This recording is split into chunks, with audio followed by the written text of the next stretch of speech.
Welcome to Scripts and Giggles with Shoshanna and Marnie. So, it's been a very interesting time in the UK at the moment. The nation's in mourning, and actually the funeral for the Queen was today. But we're going to move straight to pop culture news. Pop culture news! There's a few things that's happened recently in pop culture. Just a couple. Firstly, the Emmys. The Emmys. Yes, there was a whole list of winners that I'm going to bring up. First Emmys event since the pandemic where people were actually in attendance. But was there any difference to the entertainment? Probably not. Yes, there was. Did you watch the show?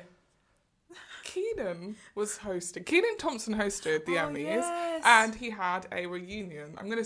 You can't see, but I'm doing that in quotes with Kel. I'm sure that was scripted. Yeah, that was, true. But they made it seem like, oh, I had no idea you were gonna be here. I'm sorry. When there's Kenan, there must be Kel. There has to be a Kel. Yeah, I mean, the thing is, I forgot that he was hosting. I probably would have watched a bit more if he was hosting. I mean, I haven't heard great things about the production.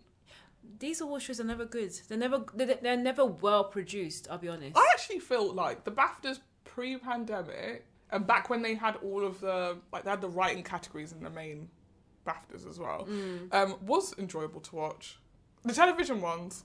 Okay, I never really watched the film ones. I had to do some stuff for work around it, but they always split the craft and the main event. But they've been slowly edging more and more things into the craft awards. Yeah, the actual main event is nothing. Well, yeah. The big winners like the actresses. Yeah, it's all it's like basically to try and I think they thought that will get people watching is that, like, if we put all the stars on.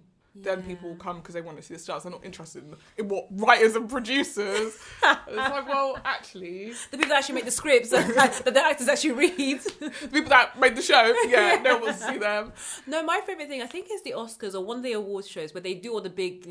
the big categories in the main show, and then right at the end you see like a 5-minute breakdown of like all the key like other awards that are just like the leftovers. So like, oh, winner of best animation goes to winner of best this and this, and you're like, wow, I really wanted to see. It would have been nice to see. Yeah, I wanted to see what you would consider the small awards, but that's still someone's hard work. Yeah, like behind the scenes. There was one that would be like, oh, during the break, these are the people that won awards. You're like, oh, we didn't even bother to show those. Oh, so let's keep it going. And you're like, this is crazy. Imagine like you get a phone call saying you've won an Emmy, and you get dressed up and you go with your family, you win your award, and then you come home, you're like tweeting about it. Look, watch the link to the Emmys because I'm gonna be no. Like, where were you? No, bitch. Who? No. Ekin who? It's a wrap. And because it wasn't on TV, did it even happen? Yeah, no, but I had my award with me.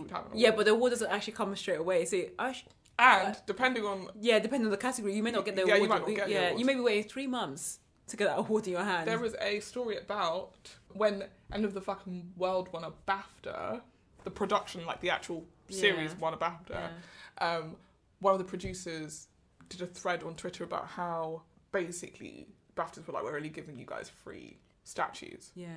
And it went to like 2 of the producers maybe and the writer, and then he was like, I was also a producer. Not only was I a producer, I was the person who actually like developed this. Like there would be no shit without me. And the BAFTAs was sort of like, that's not really our problem. And he basically had to convince the production company to pay to get an extra one. Yeah. But even their 3 that they got, they had to pay for. That's really bad. Come on, BAFTA. Isn't the BAFTA votees and all the contributors, I thought they gave money to be part of the BAFTA cohort. So you would think some of that money will be able to cover a couple of the statues. I don't really know how it works. More.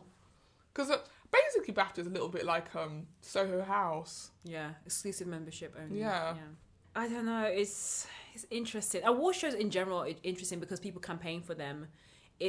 And then people vote, and then the voting cohorts are very interesting, and you see how that's reflecting in the actual winners, and you know the whole call for more diversity, the whole call for more inclusion, and the slow, very very slow changes we're seeing. Yeah, I think that was one of the things that one of the shabiest things that I learned didn't exist once I started working in TV, which was, I thought that people just recognised your show. No. And were like, sorry, this show was incredible. Yeah. But actually you have to be like, can we win an award, please? Yeah. We really like an award. You know, there's some companies that have like legit like marketing and publicity team just based around awards only. Like their whole job is to campaign for your shows to make sure it's put in for your consideration spaces, and that's just their pure jobs to do that. So it's a business out there. Yeah, it's not my dream, which I thought was just like people just calling you up one day, but we recognize your talent, and you're like, me? Me? Oh my goodness. It is not like that at all. It's your boss being like, we'd like to nominate her for like best screen, like best producer or whatever, please, so that we can win the award. Or the studio be like, we want awards. Yeah. We want to win the streaming war. And it makes sense because Disney, and I'm sure, and Netflix, as soon as like the Emmys happened, there was a lovely row of shows that was like Emmy nominated or Emmy winners. Oh yeah, that's how they do. Yeah, that's how they do. So, but talking of the winners, yes, which we should congratulate because they deserve it, and they deserve not just for their talent but also for great campaign skills. You guys were top campaigners, amazing campaigners. But I think it's also well deserved is Kinta Brunson. She's the creator of Abbott Elementary. Have you watched it? Yes, I've actually watched it. Oh, you have? I loved it. I watched it this week. Did? Yeah. Only this week? Yeah, no, because I don't know. I remember when it came out in the US, because people were tweeting about it, but it wasn't on here. So I was like, oh, then it came out. It comes out. And then like Disney Plus Disney Plus haven't quite figured out my taste yet. So the things that they market to me are like things that I would not watch. Yeah. And then they had the Emmy winners, and I was like, yes, you guys have Elementary, so I watched it.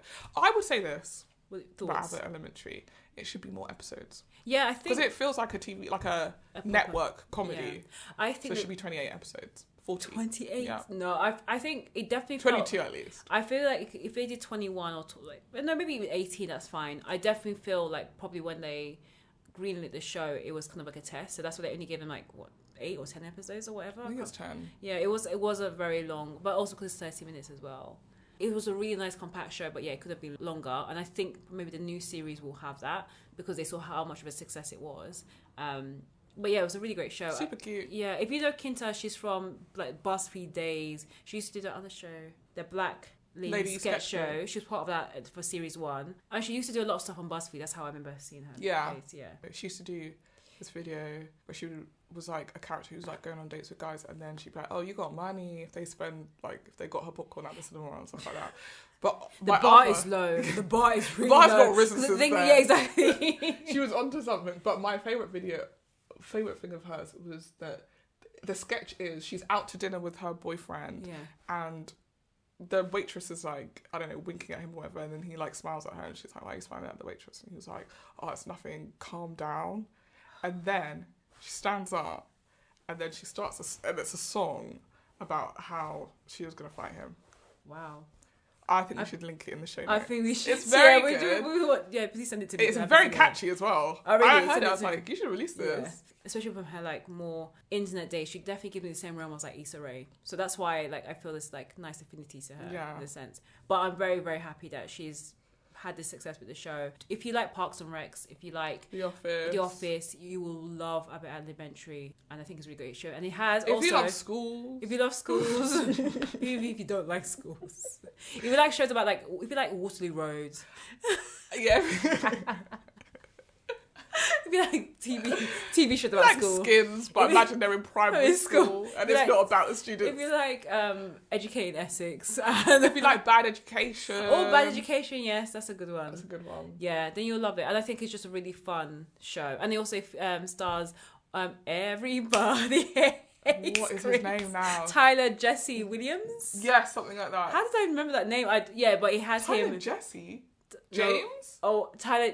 Oh, it's James, isn't it? I think I've just used the guy from Modern Family. I'm just googling it now. Wow, everyone wait with bated breath. You guys are listening, being like, it's obviously X. I'm just like Google. What's his name? You have to agree to the terms and conditions. His name is Tyler James Williams. Toddy James. Oh, okay, I was close. But it features him as an older guy. I think he. Not as an older guy, as a guy. You're saying older guy, like now people are going to think he's wearing a grey beard and a wig. He's himself. He's playing himself as a man. He's not Chris from Everybody Hates Chris. But if you're so used to watching Chris from Everybody Hates Chris. That's a really deep voice. He does, yeah. I was like, But again, you're so used to seeing him as Chris when he was like the cute little like mini Chris Rock. He was playing Chris Rock, but he was getting beat by what's his face, his dad. I can't remember the guy who played him, and he's also in Brooklyn Nine-Nine, which is also a really great show if you like Abbott Elementary. Terry Crews. Yeah. But apart from Kinta, we also have Cheryl Lee Ralph. Yeah, and she did an amazing speech that I listened to some of it. I'm like that person that I find it really odd if someone just bursts into song. Yeah, I've not watched any of it for that reason. I don't know, pink cringe. Yeah, even if the person's a good singer, I just tense up. She's a dream girl. Of course, she's gonna be a great singer. But I was scared. Yeah, because I didn't know where she was going with the song, so I only listened to like the first like 10 seconds, and I had to like fast forward. She gives something really inspirational, which I think is just incredible because she's the second Black woman to win an Emmy of a supporting actress since like in Jackie. A comedy. I think in a comedy since like Jackie, the mum in Sister Sister. Yeah, I know, but that's crazy. Yeah, I know. No one ever won an Emmy for Insecure. No. Issa won for writing, I think Issa won for writing, but never. Even Kinta won for writing. She didn't even win in the acting category. Yeah, but it is an ensemble show. Yeah, for this particular role for Cheryl, she was an ensemble and she wasn't like the head teacher or anything like that. I think basically and she was up against Janelle as well. She was up against Janelle, who played the head teacher. It was an amazing cast. So many of them got nominated. Yeah, the cast is brilliant actually. So I mean, it was well deserved, and I would have been disappointed if there was not any wins for the show. There should be an award for ensemble. That's like the best title, right? Or best there best should show. be an award specifically for an ensemble that's so perfectly crafted. I don't know. Wow. You're like, no one dropped the ball. I think it would be a very hard category to vote in. Like your show could arguably be a bad show, but the ensemble is not the fault. No, the ensemble is not at fault. The ensemble is perfect. The show is bad. I'm just trying to look at the categories to see if there's anything that says ensemble. Everything is very specific to the type of genre or the type of like skill. No, there isn't. There's no ensemble. It's like there's a sketch, basically a show for like a variety show. Yeah. For SNL and the Black Lady Sketch Group. Yeah, that was it. That was it. Yeah, it was a bit. What I don't know. A weird category to have. The category's clearly only been invented so that SNL can win an award at some point. But SNL always wins. I know, but it's just silly. Yeah, that could be up for ensemble. Yes, actually, someone should do an ensemble award. Oh, I'm sure they will change things up as time goes on. I don't think it'll be an SNL because there are some duds on the cast. There always is. They are, but it's part of the ensemble. That's the whole good thing about the good thing about being an ensemble is that you have some good and some bad, and the good cover the bad, and the bad disgraces the good. Also, we'd like to say congratulations to Matthew McFadden, who won Best Supporting Actor in a drama. I think it's comedy. It's a drama. Is it? Yeah. Succession is actually listed as a drama in the Emmys for some reason. I'm sorry, I'm now just checking the categories as you're speaking. It's taking forever to find out. In a drama series. Because I saw that he won and I thought it was going to be comedy series and it said drama. And I said, people are casting in Succession as a drama. As a drama when it, to me... No, that being said, when I first watched Succession, the fact that it got plugged to me by so many people, like, you have to watch it because it was very close to home in terms of my workplace. Like, you have to watch it. It took 5 episodes for me to get into it. And they were like, that's the whole point. You have to really push through. And I don't really push through for most shows. If you can't get me in the first, 30 minutes, I'm done. But I did push through and it was a great show. But one of the reasons why I didn't particularly like it at the beginning is because I felt like it was serious but trying to be funny. Yeah. I thought it was a drama. It's a comedy. Until someone told me it was a comedy. It's a comedy, and you're right. You don't get into episode 5 when you're like, oh, the jokes are actually. Yeah. You're realizing there's probably more jokes than there is drama. Yeah. And then you get to series 3, and it's very little happens in the show. But just quick whips. Yeah, the way that it happens is funny actually. And all the points where it gets serious, I don't know. I always feel so uncomfortable. Really, and I feel like that's the point. Yeah. I'm not saying I feel uncomfortable. I'm turn it off. I'm like. No, but to me, you need the drama part because it's the story is now building that. You start to have a heart or sentiment towards the characters because I think the show was designed where all the characters you actually hate. Also, it's a drama written by comedy writers. Oh. Jesse Armstrong yeah. wrote Peep Show. Oh. So it's an interesting, it's a conversation that we've always had at work, which was that like comedy writers can write drama, but drama writers can't do comedy. It's a very particular skill. Yeah.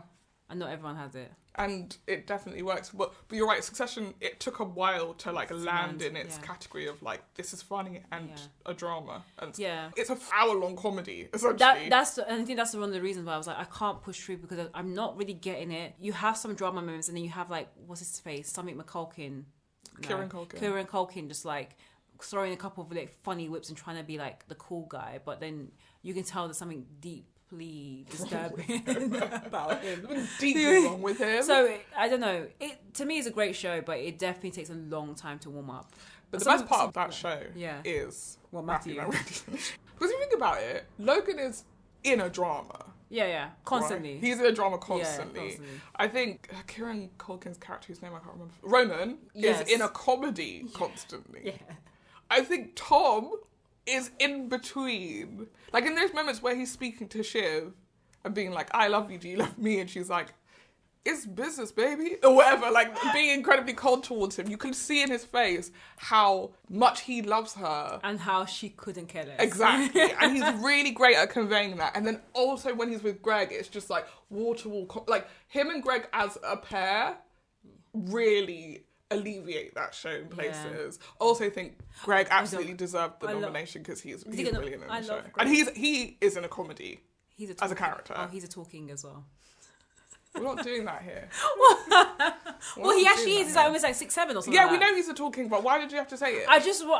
Anyone who's seen him knows he's a tall king, Rebecca. Actually, you would not know that because the way that they film it is you would think Greg and Tom are like on the same level. Close though. No, but really, you're not going to sit here and there's say some really smart. He's a short king. He's not a short king. Is he not? No. He gives me short king energy in the show. Greg is just very tall. Yeah, anyone next to him is going to look like a short king. He has the gravitas of someone who's a short king with a bit of He's Napoleon. Not a short king enough. A Napoleon complex. Enough of the That's short what I was trying to king. say. Enough of the short king nonsense. I didn't even say short king. I said that Greg is a short king. Don't ruin his high. He's on a high now. We've just said that he's the best part of the show, and then you're saying he's a short king. No, I'm not talking about Tom. I'm talking about Greg. Well, Greg's a short king now. No. I mean, absolutely not. But I would say Tom, I think Tom provides this humour to the show. He's perfect for the show. Marnie has a massive support for Matthew McFadden. I want Matthew McFadden to be everywhere. I think it's crazy. I think that Matthew McFadden could have had Benedict Cumberbatch's career. You said that before. I think Benedict Cumberbatch thinks he has what Matthew McFadden has. And I will fight anyone. As we said, we're going to have an episode where we talk about the stars and the actors and performers who have it. We already know who Molly's going to say because she's going to die on this. Some people have it. And I'm just so glad he got recognised for having it. No, I think he was Shelley great. Ralph got recognised for having it. She's got it. On the show, she's not even like... She's not the main... She's not the most... I think she's like 5th billion. She's not the one who's doing the big ha-ha funnies and that. But she provides the heart. On... Yeah, all the time. Actually, no, I would say that Cheryl's role... And she's really... her character's very lived in. Yeah. Like, that feels like a real person. Yeah, exactly. She just provides the heart to the show, whereas Kinta is very naive. Tyler is, like, figuring out life. He doesn't want to be there. He doesn't want to be His there. Energy is, I don't want to be there. Yeah, but he's also... Spoiler alert, please watch series 2, but there's a potential love interest. I will say this about that, really briefly. Go on. I don't buy it. Let's wait on to series 2. Yeah, let's wait until series 2. We'll talk about it when series 2 comes out. Yeah, we will be talking about Abbott Elementary when it comes out. Because the reason why I feel like they always do that with these shows. Yeah, like Parks and Recreation, The Office, it's always like, you have to have a love. Interest. You do though, because I was like, okay, we're getting into the episode, who's in love with who? Why do we care? No, because that's the nature of these shows. There has to be, even if it's not your main character, somebody needs to be in love with someone. Yeah, true. Who they work with. Yeah, that's true. I mean, Parks and Recs, for one weird reason, I didn't particularly care about her love interest in the first couple of seasons because the guy came. What was his name? Yeah, but it's not. He came a lot later. It's not even Leslie's love interest that you're interested in. It's Leslie's April and Andy. Yeah, true. I was like, oh my god. Yeah, April and Andy. April and Andy made me know that I wanted to watch the rest of the show. Really? Because I was like, I'm April. Oh, so you need your Andy. Yeah. So you're chubby king. I'm looking for my chubby king with no job and no prospects. He's homeless. He's currently living in a tent in a pit. But I also liked Anne and Rob Lowe. I can't remember all the names. Yeah, no, they were and probably the hottest couple. They were really of the hot. couples. Yeah, they were on really the hot. show. Yeah, and also I would say in real life they would make a really beautiful couple. Yeah, but Rob Lowe's just like, I feel like him and anyone. He's a very handsome Yeah, man. true. What's her name in real life? And Rashida Jones. Rashida Jones. She's also really beautiful. Yep. So yeah. Everyone on the show is beautiful. Yeah. There's not one ugly on the show apart from that senator who is led from Girls. Who? You know, there's a guy who when Leslie's like becomes councilwoman, Councilman Jam, that's his name. He's also led from Girls. I can't remember him very well in Parks and Rec. He's in the later seasons. Okay. And he's trying to get Leslie recalled from councilwoman. Yeah, the thing is, I didn't watch. Very different characters. Yeah, very and that's different. why good character actor. Because does he have it took me a while to recognise him. Two. They're completely different people. Yeah, I don't, because the thing is, I didn't even know. I would say recognise him, he must have it if he can play two characters that I wouldn't think could even exist in the same universe, and somehow they are both. You are the conduit for both of them. That's true. I do think we need to probably define the limits of what, or the qualifications of what it can be. It'll be an ongoing discussion. Because you have some great actors who may have it, but they may not have the it that you want to see. No, that's not how that works. If you have it, everyone wants to see it. You can't have it and nobody wants to see it. Okay, sorry, let me take that back. You may have some talented actors who are great, but they just don't have the it factor that you would go and pay good money to watch them in the movies. There are some good actors who are always consistently good. They don't have it. They don't shine. Yeah, that's the thing. Example. Led.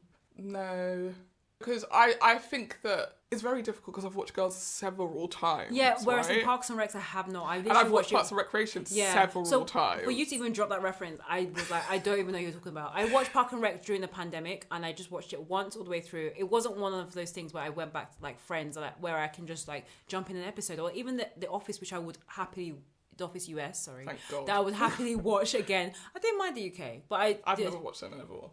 You should. I've tried to watch the first episode 5 times. I don't like it. I don't like Ricky Gervais. Okay, so he doesn't have it. That was what I was gonna say. Really, I don't know. But I was gonna say like if you didn't like episode 1, bar Ricky, I would have been surprised why you liked episode 1 of The Office in the US because it was the exact replica. Talent. Some people have it, and some people don't. And Steve Carell has it. I think there's something about him. He's endearing. Also, I think we then need to define: does it mean globally or could it be regionally? Because I think some people in the UK will say Ricky has it. I don't like that it. I don't. That's not my it. No, her it is now starting to sound like an ick. It. You know what we should do? We should do this an it list and an ick list, and that may give us some real clear parameters to. When we do our first live show, that'll be what we talk about. We'll have a PowerPoint presentation of people who have, and then we'll let people in the audience, they can nominate people. That's true. You can come up and you have 5 minutes to like basically convince us that the person that you want on the list deserves to be on the list. Or if we've got it wrong and put the it person in, that should it be in the it pile or vice versa. Yeah. I think that makes sense. If we put someone in it and you're like, no, not him, you get 5 minutes. 5 minutes. Everyone, or maybe 1. Let's see how chaotic I think we should do 1 because it needs to be short and snappy. Like if it's an it person, you don't even need to explain it. You should just say name. 1 name, done. No. I think maybe 2 minutes. Oh God. Because you need the introduction, middle, and the end. Wow, we could be here for a while. You act like loads of people are going to want to come to this. Watch when there's 5 people in the crowd. Do you know what? It makes it great. And they're all our friends. It'll make it fun if we just make it like a group session. And then we'll just continue guiding the conversation. Yeah. They'll be like, cool. So what we do next week? And then... And number 7 on the ick list is... That's the reason why we had this whole podcast to begin with, yes, you know? So we can just continue to annoy our friends. Yeah. So, do you have anything else to say about the Emmys? I will say that apart from the 3 that we pointed out, some really great winners, I think some other big hitters were Ted Lasso, which I've still not watched. I've never watched it. I do want to watch it. I do too. Yeah. It's on my list. Yeah, it's on the list. White Lotus, which is very good. If no one's seen it, if you haven't seen it, you should go watch it. Is that the comedy where they go to like that? Wrong. Okay. Is it a drama on HBO where they go to this like recreational center and they all Wrong. Like, I don't know. It's a show about a hotel. What's the genre? Is it The comedy genre is drama? my Lotus genre. Has it got Yvonne Orji in it? No. Okay, It I'm has. confused with the Joey, last- it has Natasha Rothwell. That's it. There was someone from Insecure in it. Okay, yeah. Who was I know. nominated. She deserved that nomination. She's brilliant in it. Yeah. That show, great ensemble. Okay. It has Jake Lacey in. Do you know who Jake Lacey is? I feel like He's in The Office. Which In character? at the end, you know when they freed you. No, I see. That's when I stopped watching The Okay. Office. Wow, she calls herself a fan. I followed Steve Carell, and he had the it factor. But the other guy, Will Ferrell. You think Ed Helms doesn't have... Oh, so you didn't even watch it to see Ed Helms? No. You think Will Ferrell doesn't have it? And I think he's got it, but I just didn't feel like he had it on The Office. Oh, because I was Yeah, so but used he to was a Steve. temporary... He was always going to be temporary. Oh, I so I mean, yeah. So basically, from the minute Steve left, so did I. Do you think Idris had it on The Office? Were you there to see I Idris? watched Idris in it. It was alright. I think that Idris Elba is probably... That's the funniest he's ever been. And do you know why that's sad? Because he had a whole show on Netflix that was supposed to be a comedy. Was it Turn Up Charlie? Yeah, that wasn't funny. I haven't watched that. But no. him as this like You straight, simulate- buttoned up. It was weird. It was weird to see him like that. It was weird, but it fit the show in terms of like the energy of like up until that point, we were all along for the ride of like The Office being kind of ridiculous, and then you have someone coming in who's like, "No, we're just gonna do work." No, and this you're is the actual job, guys. "Shut up." We are actually paid to do this. I'm backing them to get rid of me. Even though you didn't do anything wrong, you're just like, "Hey, this is a job." And then the best part is that he doesn't like Jim, and everyone likes Jim. Yes, I remember that. And the first time I watched it, I was like, right, get rid of Idris. I love Jim. But the second time, because I got over Jim, I was like, yeah, get him. No, Get him to get I Idris. love Jim. I love Jim. He was just endearing and just, yeah. Yeah, I bet you love Jim. I do love Jim. It was really Bet sweet. you love I Jim. do love Jim. But yeah, talking about other good ensembles that won was Succession as well. I think we talked about it already. So they were Succession is a fine show. yeah. I think it's a good show. It's definitely a grower, not a shower. And on that note, I think we're good with pop culture news. I feel ill about change the transition right now. I don't like that segue. Don't like that segue. I actually thought it was really smart. I hate that. I hate that so much. Ill. But I think, definitely with Succession, it's definitely one of those shows that you need to warm up to. Something else really random one. It's like an electric blanket on a cold day. What, doesn't it warm up quickly? It's electric. No, it doesn't. Sometimes it takes some time. How many electric blankets do you have? Not one. So how do you know that? Yeah, because when I visited like my cousins and they were Why are having you lying, blankets, bruv? You've and actually then got they put found it- out. Actually, you know what? It's like an electric, like a heated seat. It takes time. When you're in a car with heated seats, it takes time for it to warm up. And when it starts to heat up, you think that you're about to pee yourself. That is what Succession is. what? My sister has a car with heated seats, and when she puts it on, sometimes she doesn't tell me that it's on. So like yesterday, she was driving me home. Right, and you mean you feel like you've wet yourself? Yeah, like it 'cause feels. suddenly your legs yeah, are- my legs and my backside is feeling warm. And I was like, "What's going on?" And that's what Succession does. It's like a gradual increase in heat. This is deeply like revealing on your part, and I think low-key embarrassing. But let's If you've move had on. if you've ever sat into a car with heated seats that's not been heated from the minute you stepped in, Yeah. you'll 100% relate to what I just said. It didn't make me feel like I wet myself though. No, it just felt very warm. So talking about Succession, it was a succession to one of my favourite dating reality But shows. it wasn't a success. Oh, it absolutely was not. It was a succession, but it wasn't a success. One of my favourite reality dating shows is Love is Blind. Series 1, because Stellar. it's absolutely amazing. We actually have real couples that got engaged, got married, and are still together. Now, Absolutely fantastic drama. Exactly. And Doesn't yeah, feel fake. exactly. It feels like people who are themselves, being embarrassing, Exactly. being messy, being, Yeah. all the things that love triggers in a person. Exactly. It's the right balance of love, drama, and romance. That's what we want. And we're going to talk about it a bit more later on when we talk about the review for this week. But Series 2, on the other hand, hey. Flop City. Population 1. This show was a flop from start to finish. What it lacked was the romance. But what it did really well was the drama. And that was the problem. The minute I started to be worried about the show was when we saw all these girls Like, really different women. Plus-size women, smaller women, taller women. Yeah. Like, just a real variety of girls. Tall queens, short queens, all the queens. And then the people that we ended up with was, like, 8 white people, 2 black people, and 2 Hispanic. And an Indian, Indian couple. Don't get me wrong. I do think that, like, it's so important to have Asian representation.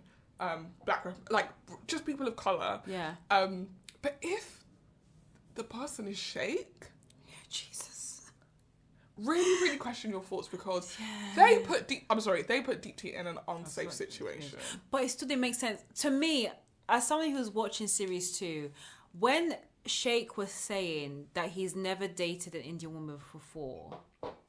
That was one episode. The next episode, they were getting engaged. Yeah, but I was what did so Deep Tea say in response? I've never dated a Indian guy before. So they were the same. Yeah, they were the same, and they were using it basically as an experiment, which I know is what the show is about in a sense, but it was just a recipe for disaster because he could never see her beyond Auntie Dipsy. But I think that in Deep Tea's case, I think it was a case of like, I've never dated an Indian guy, but not by design. Yeah. Whereas with Sheikh, it was by design. Yeah, true. Yeah, true. The fact of the matter is he's got a lot of issues with himself, clearly. Yeah. For you to feel that strongly and to be like, I can't see her as anything other than an aunt. Like, you hate yourself. You hate yourself. You really have to dig deep when you're like, I could not date someone who looks like me. What does that mean? Yeah. That means you think people that look like you are ugly. That there's something wrong with people that look like you. But that's you in the mirror. Exactly. And the thing to aspire to is whiteness. Yeah. You have to get help. I think he's in a relationship with a white guy. He is. Yeah. And that's made him incredibly, I'm sure that will make him very happy. Maybe it will, maybe it won't. Because if you, like, that sort of thing doesn't go away. Like, him having got that white woman is not going to make him suddenly feel like peace with himself. Yeah. He's always going to be feeling some type of way. Yeah. And now if she leaves him for a white guy, triggered. Yeah. Anyway, Sheikh wasn't at the... Yeah, he wasn't at the reunion. And he definitely was not in the consequent episodes, which they call After the Altar, which... I actually appreciate Netflix for giving us this additional reunion of where have they been, how are the couples. We had the 3 episodes of Love is Blind After the Altar drop, and I think we should just go into it. Actually, before we do, because there's a lot of news announced before the altar drops, because some of the altars did drop for some of the couples. Basically, within the space of a week, where the 2 couples that did survive, because it was a survival, perfectly honest, by the end. The 2 couples that remained were... Iana, Jarrett, Nick and Danielle. Exactly. So before the extra episodes dropped, it was first announced that Jarrett and Iana were divorcing. And then literally 3 days later, 4 days later maybe, Nick and Danielle also announced that they were divorcing. And I don't know, because the timing of those announcements was way too fishy. Well, people think that they sign a contract when they go on the show. Yeah, I think and their contracts were up, and that's why they got probably the divorce. Yeah, I think if you get married on the show, they go, you've got to stay married for at least a year. Yeah, maybe. Because why have you both divorced at the exact same time? It's given you guys were forced to do this. Kind of, but I also think with Nick and Danielle, I think that maybe the trigger was filming the episodes. No, yeah, probably filming the episode, but also I think once they saw that Iana and Jarrett did it, they were like, oh, well, at least we're not the first couple to divorce. But then that means that you wanted to get divorced for a long time. Perhaps. Again, adds more fuel to the fire about the whole contract thing. Yeah, but if you watch After the Altar, Iana and Jarrett are having a hard time. And that's... Nick and Danielle are like, life is great, we love each other so much. So that's my biggest issue with the After the Altar series, because I really appreciated Iana and Jarrett for being so transparent in their relationship. Like, we're having issues, she's moved out, Jarrett is still doing the same nonsense that he was doing in the actual series, because she was really concerned that he was partying too much, he was all out of the house constantly, never wanted to be at home, and she was a homebody, and they just never could see eye to eye in that. That was some of the issues when they first were they hadn't even got married by that point. No. It was during that process of them getting engaged. That was some of the issues. Yeah. But I appreciate that they were transparent with that in the show. I didn't particularly appreciate Nick and Danielle and them hiding everything and being like, oh, we're hosting this party, because it's probably true they were having issues during that special, but they just didn't want to admit it. Did you feel like they were hiding it? Because I actually felt very much, weirdly, there were things that I felt watching it, even though they weren't saying. Like, I felt that what Danielle did often was Nick would be talking and she will cut him off and finish his sentence for him, which if you guys are in sync and everything's good, it's lovely. But like whenever she would do that, he would just like, you could see him sort of just shrink into himself a little bit, like not want to be confrontational and be like, I was talking, let me finish. Yeah. So he would just be like, I was like, imagine if you've been doing that for the past year. No, I think that's for the cameras. I honestly think that would be for the cameras. But I don't think, of the two of them, I don't think he was ever confrontational on the show. It was always her. Yeah, she was confrontational. And the minute he opened his mouth and tried to say something that he felt, then she'll get really hyper emotional. So I'm saying that I imagine the pattern that's now developed, if you've made it into a year, you're doing stuff that's winding me up and I just have to be like, I love this. Until it bursts. Like you're holding every single bit of anger, resentment, pain, or just like wanting to speak out and be transparent and you can't. I do respect them for trying it because I personally think that Nick is gay. Allegedly. I think, let me rephrase this. I think that Nick doesn't like girls. I really like Nick. I feel like when you see him in conversation, Nick comes across very much as a friend. He came up as one of the girls. But in the conversations when he's with the boys, it doesn't come across like he's one of the girls. I feel like he's just the person who's like, this is how you speak to girls, this is how you speak to boys, this is what you do, right? But he doesn't come across to me as someone that you're like, damn, I want to go home with Nick tonight. Like, it doesn't make sense to me. I think that in the series... I'm best friends with him. Yeah, I think it'd be lovely to be friends with. Take off your clothes. Put them back on. Be nude. Get that jacket. Throw it on yourself. No, I would say that in the series, Nick was definitely one of the girls. Do you think they're attracted to each other? Because I also feel like he does not come across to me like he actually finds her attractive. Not massively. I didn't get that in the series. And I think... That's why I think with Nick and Danielle, I think there was a lot of like image perception and they were doing stuff for the cameras, I think, for the after the altar part, because in this main series, Nick came across really like one of the girls and then really kind of like down for the gossip type of thing. In the after the altar special, he definitely kind of reined that in. Yeah. And it was actually Danielle that was doing most of the gossiping and most of the, like the messy stirring crap up. So I think that he probably saw how he was and how he was perceived in series 2. And it was like, you know what, in the main series I was like this. In this one, I'm going to step back, keep my mouth shut. Danielle, you could be messy. I feel like everyone was doing that to an extent though. That I think, and that's why I actually think the issue with After the Altar was production. I think it felt overproduced. Yeah. I feel like there were so many moments where people were like, oh my God, everyone keeps asking me about... I'm like, don't acknowledge the show. Like don't... It's become a bit self-referential in a way that makes it feel fake. Yeah. Just, we're here to see how you guys are doing now. Just tell us how you're doing now. I don't want to hear about how you have seen the show. And seen yourself on the show. And how you... Oh, there was a bit where they were like, I didn't break that many tables. I've only ever broken one table. But like, I was like, I don't even remember this bit from the show. No. Like, half the things you're bringing up, I don't remember from the show. There's too many inside jokes that based on what they saw on the show, which...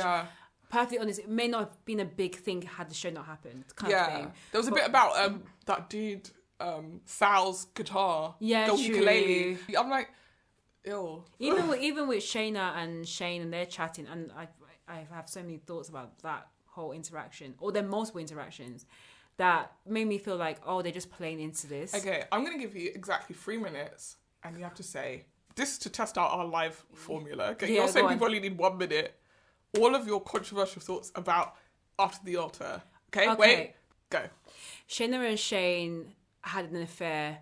Were boning during the series and after the series as well. Sal and Mallory most likely cheated on Sal before the engagement. She did not want to be with him, but she was more than happy to get together or get married for the sake of the show, so it could be a success. It's not a controversial opinion, but I absolutely did not like Sal bringing the girlfriend. It felt really triggering. So triggering to have that girlfriend there, because I felt, in that sense, I felt so sorry for Mal. It felt so awkward, and it's like I could feel it. You know, like if you like someone and they bring their significant other, you're just like, ooh, and you don't know what to do. The scene with the girlfriend speaking to Mallory was even worse. Just icing on top of the cake.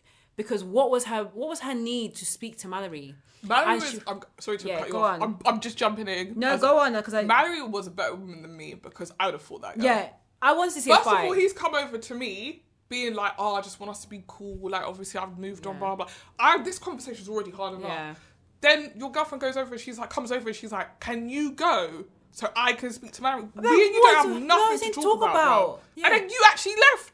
And now I'm still here talking to this girl and she's like, Wit. thanks so much for letting me come. I didn't let you come. No. If we're going to be real with each other, I don't want you here. So don't come over and thank me because now it feels like I have to be like, yeah, no, I want you here. I don't want you here. Yeah.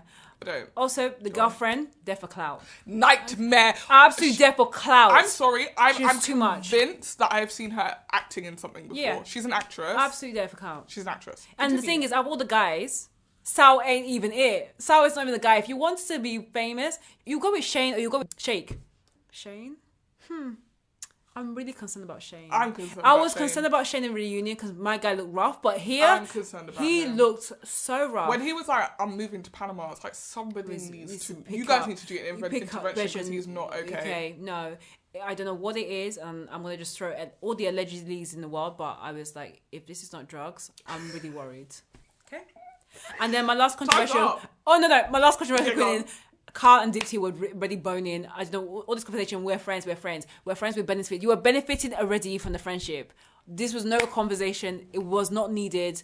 They should have got together. I don't think it was going to last because I remember in series 2, in the reunion, and even in the series, Dipsy said that she wanted someone with a similar value in terms of her religion, and she's Hindi. Carl is an atheist, so to me, is a recipe for disaster. Done. Wow, that was 3 minutes. My turn. Okay. Go on. Controversial opinions are, like I said, I don't think that Danielle and Nick have any chemistry whatsoever. I can't even imagine what the past 3... When she said he spends more time with my sister and my mum than I do, I said, if this is not a sign that old boy hates you, I don't know what is. If this is not a sign that this man loves Dick, allegedly. I don't know what is. I really like Nick in that couple. That's the problem. Of the two of them, I like Nick. I don't really care for Danielle. And so a part of me is like, do you know what, King? Well done for putting up with this for you. I don't know what was going through your head. You need to go out. And also, the other thing that was really heartbreaking was him being close to her mum and his sister. Do you remember when we met his mum and sister? No, I can't remember. They were just already cold. So bad. That was probably the darkest episode of that show. They were just so like, this is a massive mistake. It's something that you would do. They really preempted it. They were like, but in a way that was like, you're dumb. Like, you're stupid. This is the kind of dumb shit that you do. Oh, I hated it. So I'm glad that he's found a family, but now he's lost the family again. So no. Nick. But he may find his new family. Kyle and Deep T, by episode 2, I was like, I don't want these two to get together. Why did they have to have so many conversations about what are we?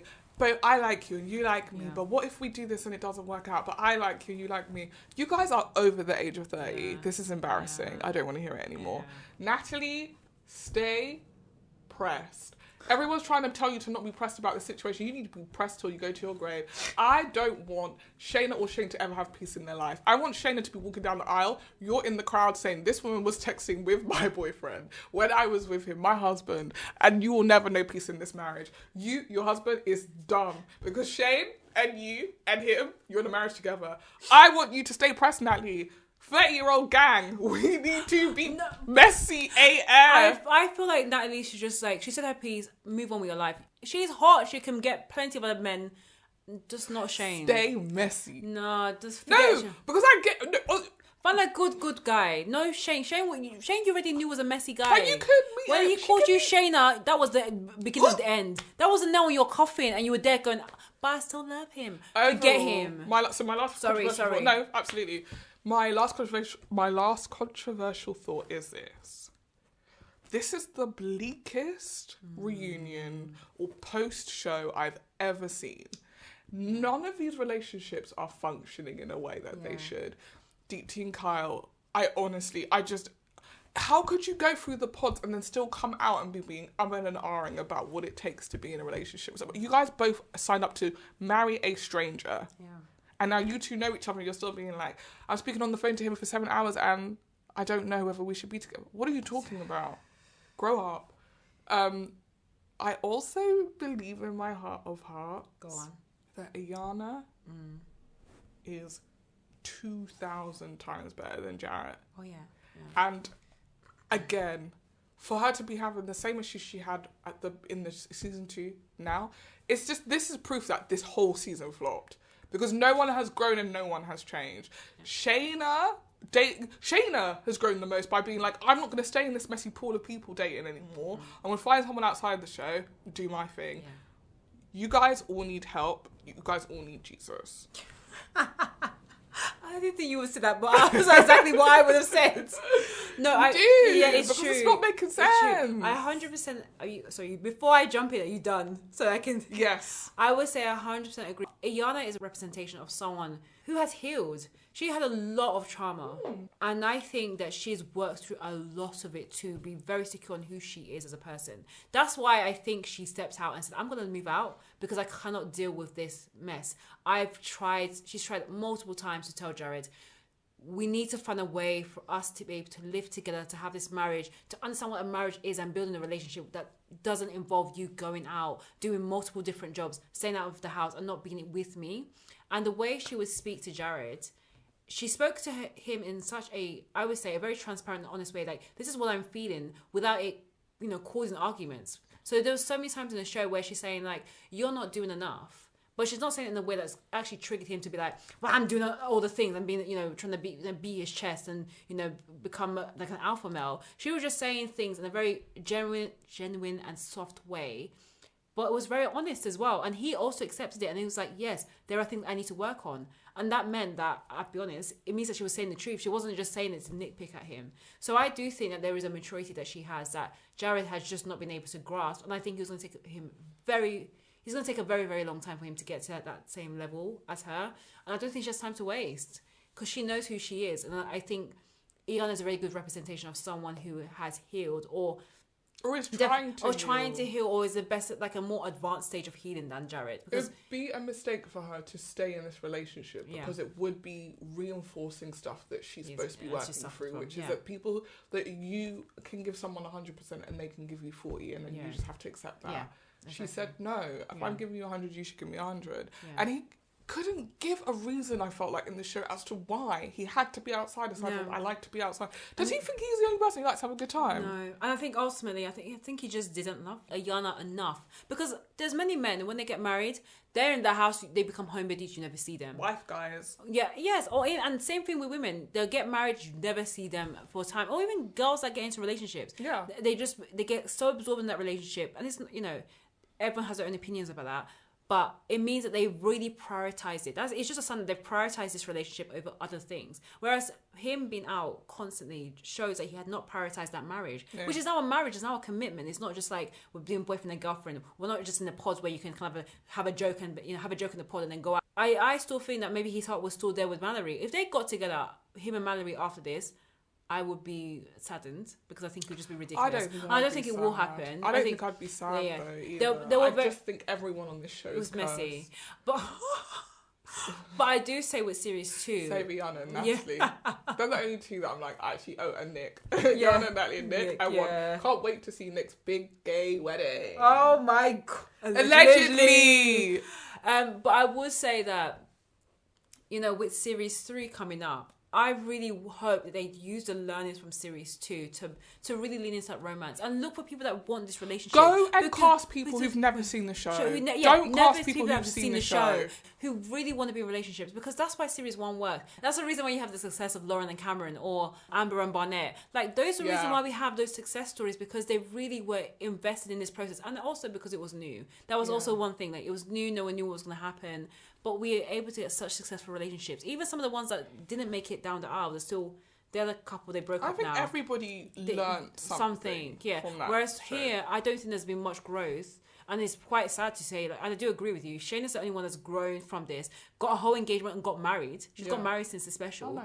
It's just like, what is everyone doing? And what mindset did they come into this pods in? Was it the mindset of like, I'm going to get millions of followers and, make a YouTube channel and make money, or I'm actually coming in to find my partner who I'm going to get married to and build a family and build a life with. And if there's an opportunity for some fame, or if there's an opportunity for us to support, Love is Blind on a global level, that is that, but I'm ultimately looking for love. Yeah. That was missing from the series. I agree with you. I think that there's an issue with a lot of these dating shows where like the first season ends up being the most authentic because people don't know if it's going to be successful, if anyone will see it. It really is like you're coming in as the rawest version of yourself. And then like usually the deterioration of the casting happens over several seasons, but it's because so many people watched it because we were in lockdown that when season 2 came, they just got the worst people coming on the show for the drama. And it's watching after the ultra made me think so many of you should never have been on this show. No.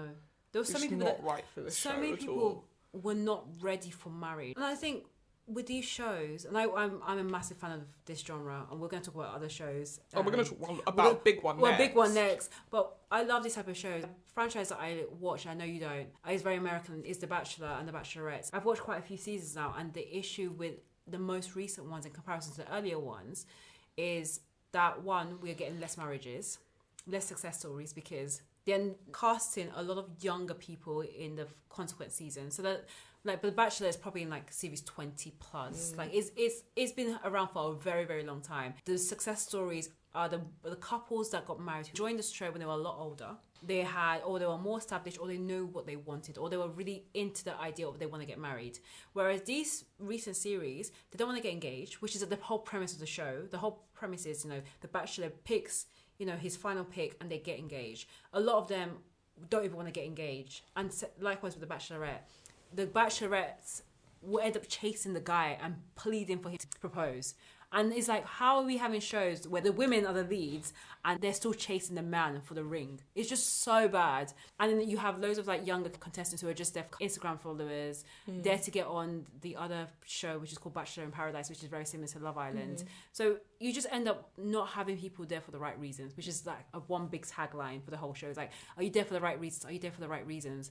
And some people aren't. And it's actually quite scary even now. The people that have succeeded in their relationships are those that have not got engaged.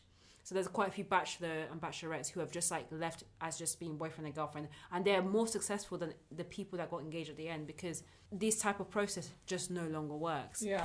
So I would just say, like, for series 3, my advice to the production team is just, I mean, they've already filmed it. It's coming out next month, but... Oh my God, seriously? Yeah, it's coming out next month.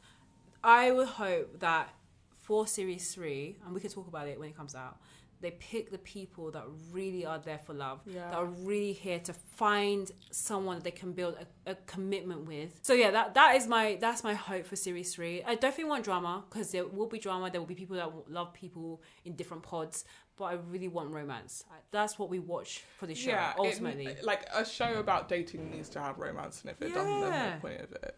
But we will be talking about another dating show that I think, honestly, of all the dating shows, is one that I would consider going on. For real? Right after this break. So this week, we are talking about Married at First Sight, Season 7. Season 7, UK. I think we have to be clear. Yeah, I mean, yeah. There are quite a few that's going on at the moment. The US is going on, which I am watching. There's Australia, but I don't think that's currently live. No, I haven't watched the last Australia one, which seemed juicy because I remember seeing quite a few tweets about it. But after watching that one before, I was like, this is actually too chaotic for me. It's too much, but I loved it. Because, yeah, so did I. It was hella juicy, but I was also just like, I feel ill. Yeah, it's a lot going on. So many couples, so many mixing. But that's, again, going back to Love is Blind, that is why the drama, love, romance balance was not working with that season, but I wasn't complaining. We were also in lockdown, so the drama is what I needed. Yeah, it really helps me in lockdown. It also probably contributed to my depression. Watching Married at First Sight Australia and knowing that like someone's two people are cheating on their partners and the partners don't know, made me so tense. Really? That I was like, at the end of the episode, I was like, I feel like I am I've done something wrong. Like, I should tell you that you're. Oh wow! I didn't know. No, it just made me think that some men are trash. Trash. Men, women. So and some women too. Because she wanted that. She was really pushing for it. Anyway, both of them are garbage people, and I hope I think they broke up. So yeah, they did. You did say that this was the show that you would consider going on. So let me explain why I would consider going on this show. It is specifically because there are experts. Are there experts though? No, but are there experts though? Whether or not, I mean, I don't know the qualifications, but I mean the conversations where they're in the chairs every week where they're choosing whether they're going to stay or go, where they get to talk to someone who has looked at their relationship and can articulate certain things that they might not be able to articulate would be very useful. Like, I feel like there's definitely been times where they've come in, and this was specifically for the couple where the guy was a stripper. Yeah. There was one point where... I think. Not one point, throughout the series, I guess we're getting into it now, Yeah. where he was definitely putting her on a pedestal and being like, I want to be perfect for her. I want to quit my job for her. I want to be the guy that she wants. And it's like, you're not really thinking about how she don't like you. How do you feel about that? And took the expert saying, how do you feel when you hear her say she's not attracted to you, she could never be attracted to you, you're just friends? And that was the first time that he was able to even articulate, and he barely did. He was like, she's a great girl. I don't know what was going on with him, but I was like, listen, you need to stand up, because this is crazy. That the person is saying, in no uncertain terms, what you do for your job turns her off. The fact that you live at home, turn her off. You're not even physically attractive to her, so your physicality turns her off. I think and you're still like, I love her. And also that he was a father as well. I think that was also a turn off for her. That, like, you didn't... And I don't know, but in that couple, I genuinely had a question towards the end, where she suddenly had completely done... It felt like a 180, but maybe it wasn't. I, like, completely turned on him. I was like, I wonder if this woman's ever dated black men? Like, are they matching people with people who don't physically find them attractive? Because that's really fucked. And that's the reason why I questioned about the experts. And I'm talking from the background of someone who's watched some of the other, like, franchises with, like, the US, where... I have seen, and I think it's been quite clear, that they have matched people who are opposite for dramatic effects. Yeah. And so, I mean, I don't know if she's married, if she's dated black or dated someone else of her race before, but I will not be surprised if some of these experts, and not even experts, producers, will match people based on types that they will never find attractive, because they want to, quote unquote, break their cycle of bad dates or break their cycle of bad relationships. But ultimately... it causes more issue, especially if it's like too much of an extreme. And I'm not saying that her dating outside of a race is extreme, but her dating a stripper was an extreme for her, and it was very clear from like the get-go the way he told her job. But do you know what was really interesting about them? Her thing, do you know what's really important to me? Sorry, I don't know why I had a weird... Yes, what was that? Somerset accent just there. Do you know what's really important to me? Do you know what's really important to me is I love Harry Potter. Like, I love it. And then he was like, I love Harry Potter. If you put in your list of requirements for your husband, please just deep the fact that you're looking for a husband, and you said, must love Harry Potter. You get what the fuck you get. Wait, Marnie, you cannot complain. Would you not have done that? No. I will say, the one thing to admit, I've never watched Harry Potter. Marnie and the rest of the girls have. So... Can I say something? They loved it when we were growing up. Yeah. I haven't watched a Harry Potter film the whole way through since I was maybe 22. No, I thought you were going to say 15. No, maybe 22. And that's because it's on ITV every Saturday. Yeah. I would never make a choice about my husband. Yeah. Based on whether or not he's seen those films. And when I was at uni, I met a lot of people who made Harry Potter their personality. Yeah, and which group are you in, or which house are you in? They turned me all the way off. Like, I was a fan of the books, and then I stopped being a fan based on the fact that they were so much of a fan. It was a massive turn off. So for me, whenever I hear anyone be like, I love Harry Potter, and they're a full grown adult, I'm like, oh, red flag. It's like being a Disney person as an adult. And when I say Disney, I mean... like, I am invested in this Ariel drama. I don't care about this. Yeah. I will probably not see this film in a cinema. I'll wait till it's on Disney Plus. I think it's weird because obviously I'm a person who watches a lot of TV and is very passionate about the TV that I watch. There is nothing I love so much as a TV show that if my partner watched it and was like, I don't get it, I'd be like, it's a wrap. Yeah, to me that kind of thing is too much of an extreme, and it's a bit too superficial for me personally. If, for instance, they made it their life and they're like, oh, I'm going to the Harry Potter convention every single weekend, I'd be like, no, that's a problem. But if you just liked something, I like, I don't know, True Bloods or whatever random show, I'm like, cool, you like True Bloods. Yeah, there's nothing wrong with having likes. It's not going to define your personality, which I think was quite weird, and to me... But never came up again. Exactly. To me, this whole thing with... we will talk for each couple, I can't remember her name, what we will talk about her. That whole thing about the Harry Potter thing, I felt was probably a bit superficial on their part, where they probably put on the list of things they wanted, like, oh, I want a guy who's ambitious and this and this and this. At the bottom of the list, like, oh, it'd be nice if they like Harry Potter. And the experts will say, oh, Harry Potter, done. And that's the issue I have with the experts. I don't, or the producers, because I think that they pick the most superficial things and be like, well, she likes Hugglepuff and that person likes Hugglepuff too. I'm just literally making up. Hugglepuff. It's Huffle. Oh, Hufflepuff, yeah. You see, again... When I called it... This is an old auntie that I'm doing this podcast with, by the way. Shoshanna is literally 72 years old. At one point, I said there was 9.5 stations, and they were like, no, it's 9.75. 9.75, famously. And do you know there are people who go there on the special day that school starts? Okay, again, another red flag. If a guy was like, oh... let's go King's Cross. I'm like, to do what? Are you going to take me to Paris on Eurostar? No. Time to head to Hogwarts. No, I'm alright, mate. I'm alright. It's a TV show, so there are producers producing. Yeah. But what I like about the show is, like, no matter what happens on this show, you're going to walk away from it having grown as a person. When I watch a show, I'm like, I would handle that this way, I would handle that way. Like, I imagine myself as, like, the perfect person to be married to. But equally, like, there are certain people on there that, like, I have to admit, I share a kinship with, who are probably... Everybody else watching it is like, she's a nightmare, and I'm like, damn, she's me.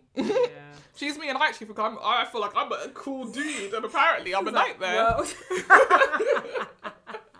I'm out here being like, I'm just like a chill dude, and like seeing her, I'm like, that would be me. I'd be like, I'm gonna go home. I don't like this. Oh, I think you're talking about Whitney, but we'll talk about each couple. But the only thing I will say is that if I was gonna be on a reality dating show, it would be Love Is Blind. Because you think you're going to meet Cameron, but Cameron's been and gone, babe. No, there won't be another one. All I know is that Netflix will hopefully bring hot guys.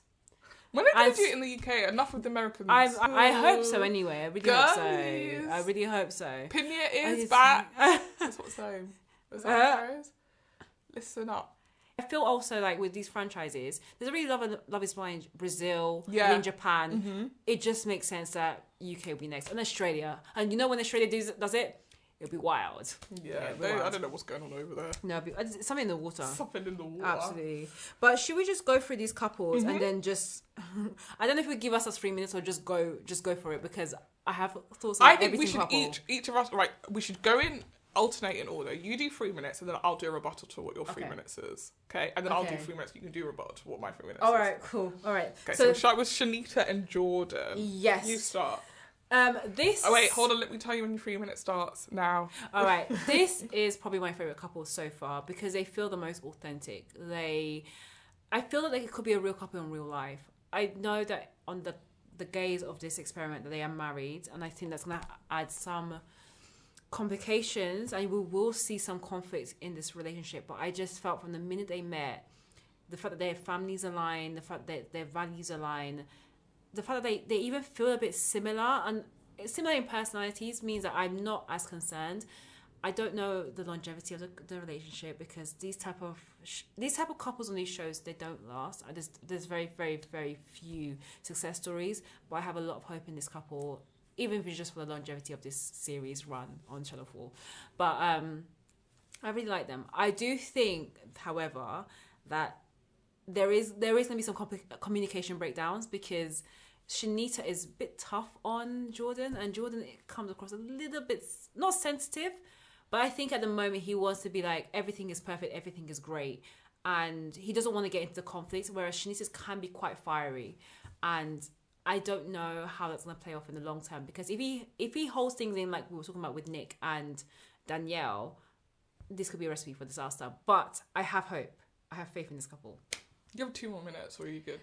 I don't think I have much else to add. I don't have anything else to say. I mean, because we're going to talk about, I think it's Thomas and Adrian. We'll talk about that drama, but I feel like I want to see more of the real Jordan, and I just feel like at the moment he's just trying to be nice, because they're still technically like 2 weeks into their marriage. Yeah. She's still a friend, or she's still she's still someone that he's just getting to know. And I just think they need more time for us to understand whether this is a long-term thing or just there for a good time. But I really like the couple. I will say, I agree with everything you just said. That one thing to me, watching it, that I felt a bit like, oh, this actually might not work, is that thing where he was like, oh, Shanita said that I might have ADHD and that really upset me. And I was like, having ADHD is not a bad thing.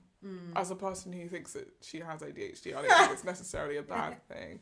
I can understand how, depending on how the person says it to you, it could sound like an insult. And I've definitely had someone say to me something, you know, about my mental health that's made me think, like, who the fuck do you think you are? Like, telling me that, even though I was genuinely I did have depression at the time. But it's like, you're not going to tell me I'm depressed. I'm fine.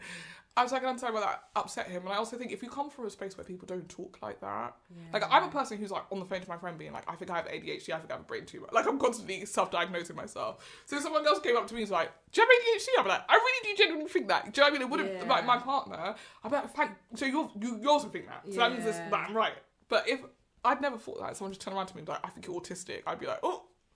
Yeah. Also, it's the way you... Actually, how else can you say that? You've got ADHD. Maybe if you're laughing, it seems like a joke. Yeah. Hey, babe. But then you're so forgetful. It's like you have ADHD or something. And then it's like, but seriously, you have do ADHD. Oh, I don't think there's any nice way to say it. And do you know how she's a social worker, she works with kids. Yeah. Maybe I can imagine her following up and be like, because you remind me of those kids that I teach who have ADHD. You might have ADHD. You should go home right now, get tested for ADHD. I think you've got it. Which I can imagine. I feel like in that sense, that's a tricky thing. Because if you're a person who's quite blunt, and I don't think she thought what she said was wrong. She apologised, and I think in a right way where it's like, I did not mean to hurt you. I wish I hadn't said it, right? Because I didn't mean to hurt you. But I don't think that she didn't think it was a natural thing to say. She definitely did. And if she was with someone arguably a bit more streetwise, or maybe not even streetwise, a bit more just used to a bit of like friction, it wouldn't have been a problem. But he seems to me like, he's like, I love my mum, I love my sister, everyone loves me, we would love each other, everything's great. That it's a space of like love. And her version of love, which is like, I love you, but I also have some ways that you could improve, could feel like, oh, you don't really love me. But one thing I do like about this couple is the maturity in the conversation. Yeah. Even when they were speaking to the expert and, you know, Shanita kind of explained the story about the ADHD, and she quickly owned up to it. Like, I could have said things differently. I could have done this better. It showed her understanding. It showed a bit of emotional intelligence, that she understood the mistakes she made and what she could do differently. Whereas there's a lot of people that are so prideful that they are not willing to be like, look, I said this and I shouldn't have said this in this particular way. Maybe I felt it, but there's a way I could have expressed it. Yes. And I do appreciate that she definitely owned up to it.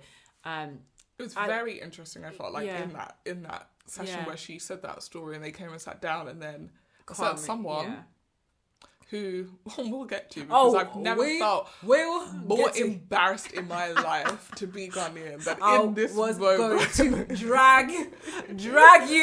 I've never been more embarrassed in my life. But the energy was, Shanita is a better woman than me, because I'd have been like, see you in your square head, brother, and you're sitting here telling me about what I did.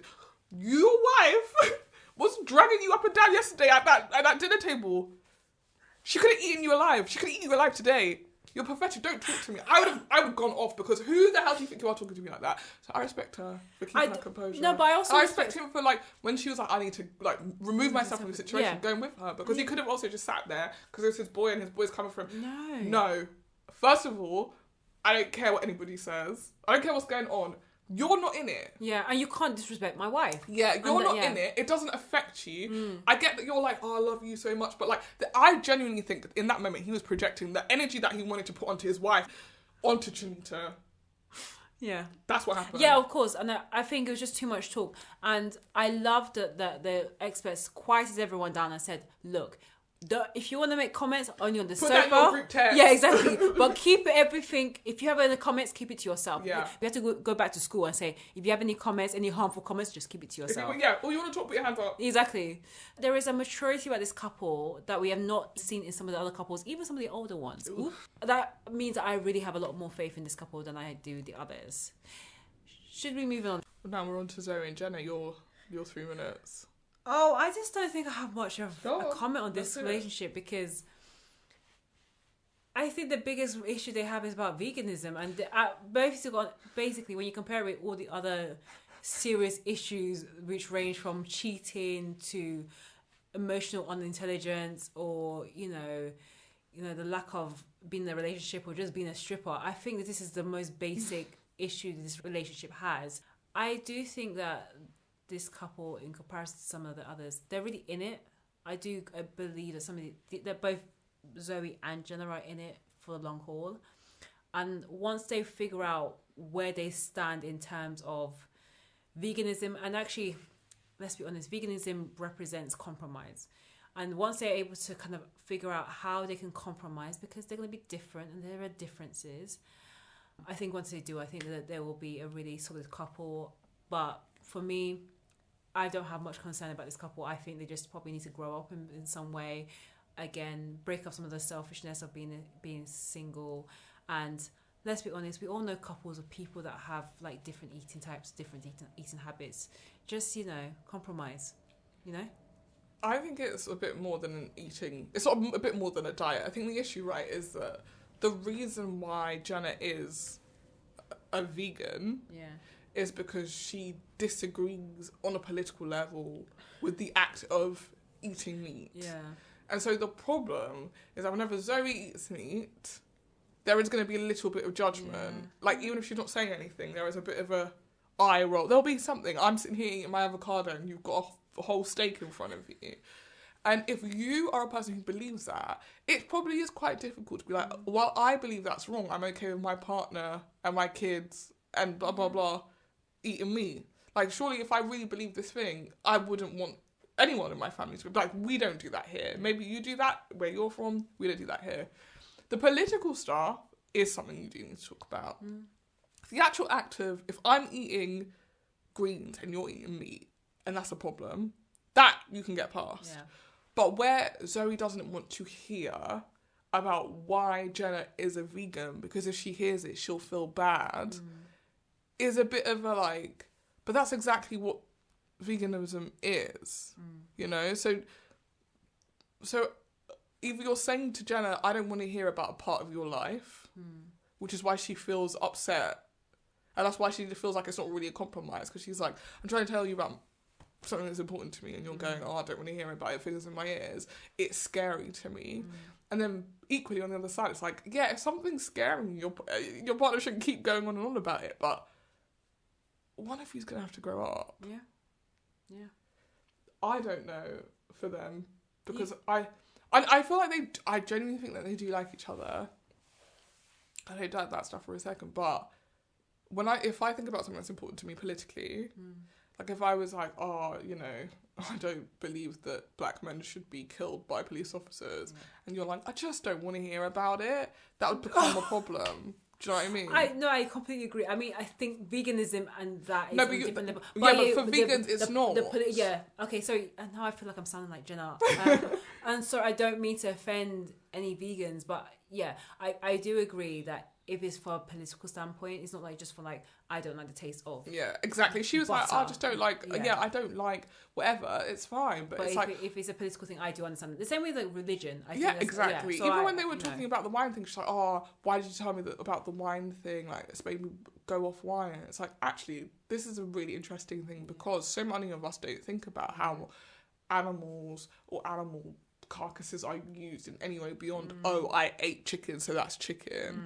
And if you decide you're not going to eat or use anything that's made from an animal, suddenly your entire diet becomes restricted, and that's difficult. But she's not able to express like, it was really difficult for me to make a decision to move to veganism, but here's why. Because the minute she starts, Zoe's like, and then Zoe's trying to be like, pat me on the back because I ate veg today, and it's like, but yesterday you ate 4 rashers of bacon, so I don't really know what you want from me.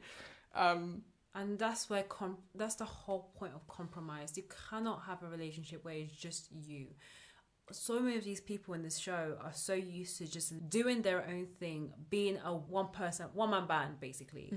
And being in a relationship, being in a marriage is more than just that, because there's 2 of you that's becoming one. So you have to take into consideration the other person. And that means, yes, listening to why Zoe is a vegan. It doesn't mean that you will ultimately become a vegan. And I think that's what something Zoe needs to understand. It's not like because you told me that you don't like, you know, that there's a political motivation behind you being a vegan means that I will never eat meat.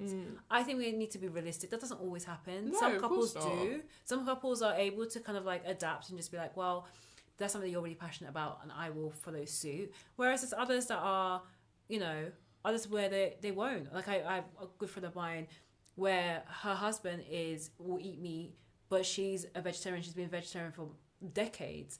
Doesn't mean that, you know, when he cooks veggie stuff for her, but doesn't mean that he won't cook something meaty for himself.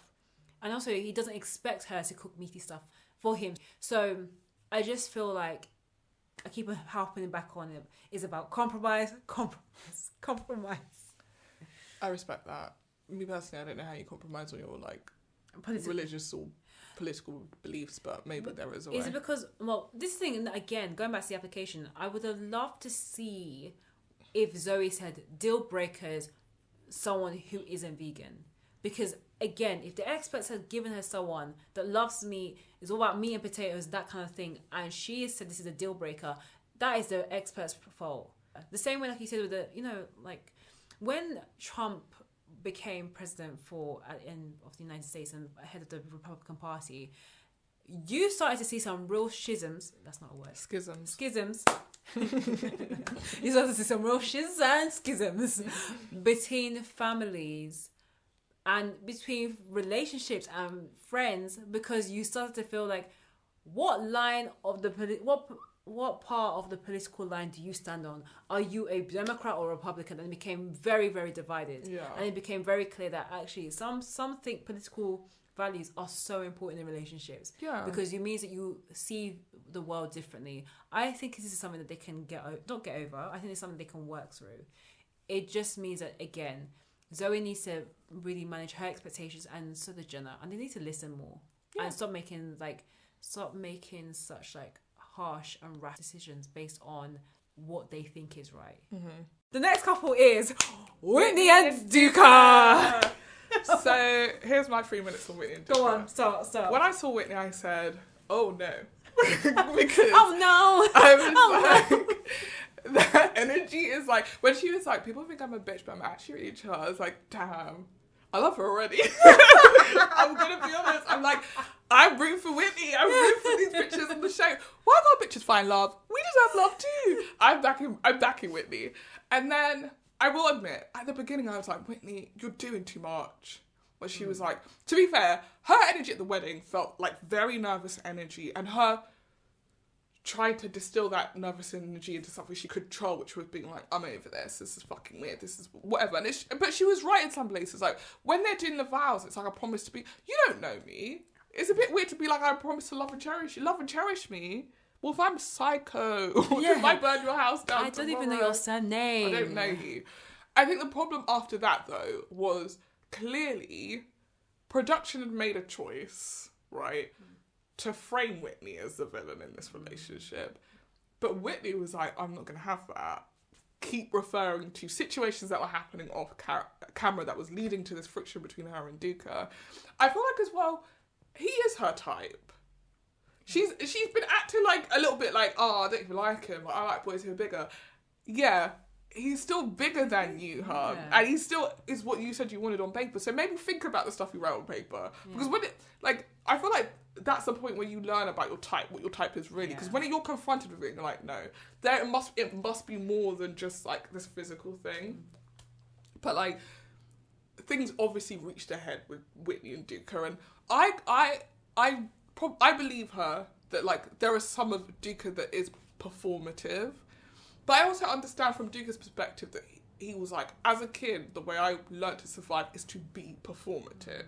Be the guy that everyone's like, oh, Duca, yeah, so that they're not trying to beat the shit out of me for my accent and the fact that I don't live here. And those two things just don't meet, because she wants someone who's going to be like she said, I like guys who talk too much, which at that moment I felt so seen, because I agree with her. You don't like guys who talk too much. Stop talking. Yeah. No, I definitely don't like guys who gets into women's business. Don't talk. Yeah. I actually don't want you to talk. See, you want mine? I don't want you to talk. I get it. I don't want my husband to be the one who stands up and is like, let's do a toast, guys. Yeah. We're all so lucky to be here. Like, shut up. Shut up. Let that be someone else's husband. So you and me on the drive home could be like, Barbara's husband is always doing the most. And you could be like, yeah, he is always doing the most. He's an annoying brother. Like, yes, exactly. That's what I said. And then we are in love because we hate the same person. But low-key, and this is about my own issues that I probably have to work for. But enemies to lovers is my favourite romantic movie trope. And now that Duca and Whitney are starting to get somewhere, I'm like, not only Whitney and Duca falling in love and getting married at the end of this. I'm here for that. I love Whitney and I want her to be happy. And if Duca does end up being the person that makes her happy, I back her 100%. If he's not, to the curb. Okay. I'm team Whitney 100%. Okay. Also, apparently Duca is a stripper. Yeah, I was gonna say, yeah. Which I don't get what the problem is. Like, everyone's being white. I don't think I would care that much. If you make money, if you're a stripper that didn't make money, we would have a problem. Oh yeah, because it means you're a bad stripper. Exactly, you're a bad stripper and you're broke. If you're a stripper and you're making racks on racks, you're making thousands of pounds a week. Why am I being like, I don't know how to what, work in a bank and make less money? No. Pop your pussy, make that cash, husband. I think I would have a problem. Rain, I would have a problem with it. Yes, but you're much more prim and proper than I am. That's true. I'll be the one in the strip club being like, yes, smash that money. That's my man. So Whitney, or have you got any more? Yes, no, Whitney. That was my time. My time. Whitney is one of the most intriguing and provoking characters on this show. I'm calling her a character because that's how she came across at the beginning. The thing is, of course, now we've seen a bit of a redemption and her redemption arc starting, but the issue I had with Whitney is because she discounted Duca from the jump. From the minute she saw him, she was like, nah, not interested.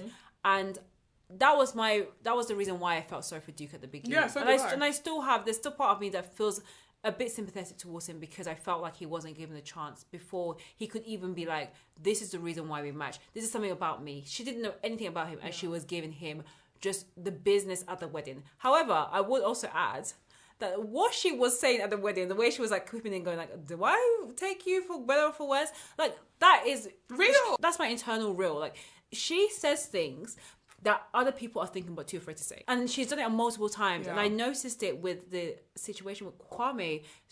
It's the other girl, Jess, I think, and Kwame are sitting there. And she's asking Kwame, how do you feel about Kasha? And we will talk about the couple later.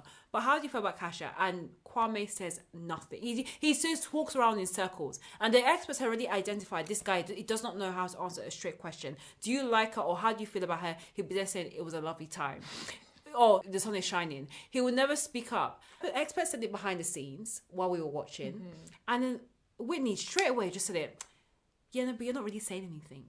And I really appreciated her actually just vocalizing what everyone's thinking. She's the voice of the audience. She is. She's the voice of the audience, even if in a popular opinion. Yeah.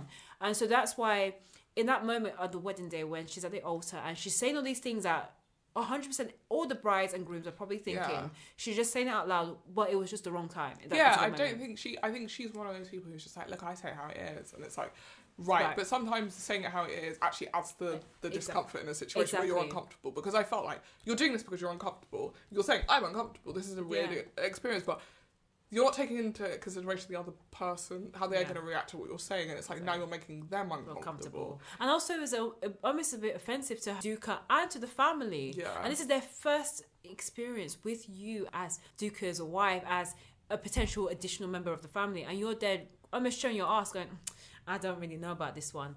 So that's why at the beginning, the first week of the episode, I was not here for Whitney. She was getting on my absolute nerves. She was too catty. She was too stuck up. And then week 2 came in, and actually even the honeymoon, she started really making this kind of like, she was really protesting that this guy is being performative. He's saying things behind the scenes. And the reason why I do believe her is because Duca actually admitted it as well. He was like, I was saying so. I have said certain comments behind the scenes, and So I know that she wasn't lying, and I do appreciate her even breaking the fourth wall because, and I'm going to mention this again, later on for some of the other couples, we 100% need more cameras. Yeah, we need more cameras. We are missing big chunks. Like, the drama between Thomas and Adrian and Shanita and April or whatever her name is. But yeah, we missed out that piece of drama. We missed out on the drama with April kissing the girl in the hot tub. Like, one thing I love about the American one, I'm sorry, this is a tangent. They put the cameras in the house. So when they'll be arguing at 2 a.m., they'll flash to the security camera that's in the corner of the living room, and you'll be seeing them in black and white fighting. It makes it live. However, it means, again, it's probably more difficult for them to be... Yeah.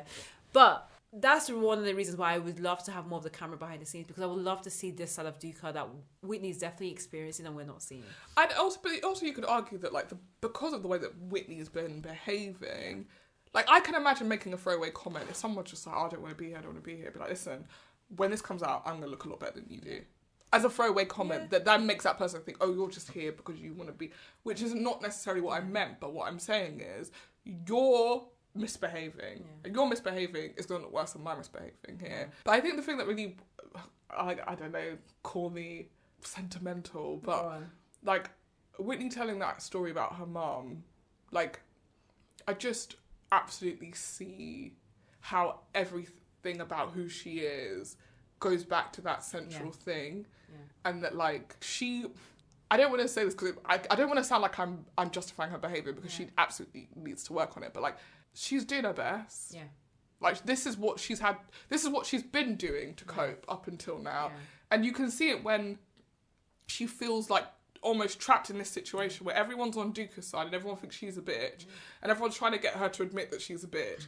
And she's trying to explain that like, no, you don't understand. Like this is where I'm coming from. But equally, because of the way she's behaved, like the way she's behaved is still not warranted. So she's kind of stuck, and then she becomes emotional, and it's like, because I'm sure that this is a person who spends a lot of time trying not to be emotional. I purposely putting up this was like, you're not going to get to me. No one gets to me. I get to people. And it's like, I don't think this is a process you can go through and be like, I'm going to glide right through this. And I think she ended up isolating herself, and then she hates the fact that no one believed her or that she felt unheard. And that was it. Like that was one of the big triggers. Like, I feel like I'm being unheard. And, she has gone through a whole amount of trauma that you would not wish on anyone. And I think she's trying to cope in the best way she possibly can. But unfortunately, the way that she lashes out, it becomes, sometimes it felt unwarranted to the rest of the team. The rest of the cast. It felt like my own business. Yeah. No, babe, it felt unwarranted. I mean, apart from Thomas that was like piping in, it was like, mind your own business, because you all ain't nice either. Yeah, exactly. The way you talk to your partner, disgusting. So don't come and jump in mine. So she's definitely experiencing things. She admits that I'm going through things. I'm still healing. I'm constantly in the process of healing. And I do question whether this was the right process for her at this particular time. I think things are still really raw, and this type of process, especially with the experts, are going to expose all that. That's why I think she does need to do it. You think? Yeah, because I think that, like, you can only do so much work on yourself by yourself. Yeah, at some point, I feel like she came on the show thinking she's at 100%. Oh, yeah, probably, yeah. Do you know? Yeah. And it's been on the show that made her realise, like, I'm at 70 or I'm at 45. Yeah. Like, you think you're set. She came on this show thinking she was going to boss this shit. Yeah. And then here she is with this situation with Duca, and the way that she interacts, the way that she presents herself, is somehow creating a situation where everyone thinks she's the bad guy. And she's now not able to communicate what is her truth. Yeah. And if she'd not been through this, she would have thought in her head, oh, I could handle a situation like this. And like clearly going through it, it's like this thing of you keeping your walls up is not working. So you actually have to be vulnerable. You have to be honest and say like, I don't like this. I don't enjoy this. Yeah. Something's not right. Yeah. Do you think, because we're currently at the stage that we're recording, Duca and Whitney are in. I think they're gonna bone each other. Do you think that they are actually gonna make it? They're gonna bump butts. They're gonna bump butts, but I don't think they're gonna make it. I don't know, but if we're talking about narrative, if I was the producer, we're spinning this. Where I'm putting all of my energy into to make sure make sure you producing some sort of arc, Whether or not they last after the show, I'm not fast. Yeah. Or just on the show. Yeah, I'd be doing that stuff where you can we're sending you guys on a date. You know, stuff that's just like you can't help but be romantic on this thing. But the thing is, and let's not get past the fact that I think she finds him attractive. No, I do think I think he's a very attractive guy.